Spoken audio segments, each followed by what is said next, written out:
igreja. Olha para o teu irmão.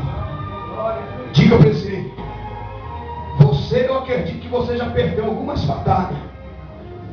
Você já perdeu algumas pelejas. Mas o Deus que você serve nunca. Aleluia. O Deus que você serve nunca foi derrotado por ninguém.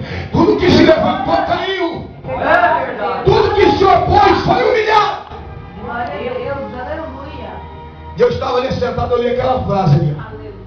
De novo: toda ferramenta preparada contra ti não prosperará. Então nesta noite o diabo pode colocar a viola no saco, voltar de marcha ré para o inferno. Porque eu creio pelo poder do nome de Jesus Cristo, ele está perdendo de novo.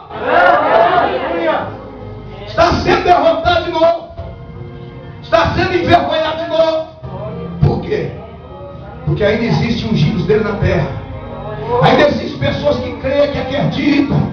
Ainda existem pessoas que têm no coração aquela certeza dizendo: não vale a pena, eu preciso prosseguir. A luta é grande, mas a vitória vai ser bem maior. Por que vai ser? Porque a Bíblia me dá esta garantia.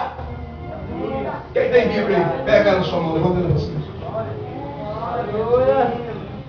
Aleluia. Vou ler toda essa Bíblia na tua casa. E a próxima vez que eu voltar aqui, mostra onde teu Deus perdeu uma batalha. Você vai encontrar a nação de Israel sofrendo algumas derrotas. Por quê? Porque saíram da direção do Deus Todo-Poderoso. Não fizeram segundo aquilo que Deus havia ordenado.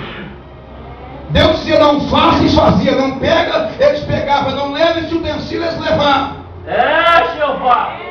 Aí Deus tinha que deixar eles pagar o preço. Aleluia.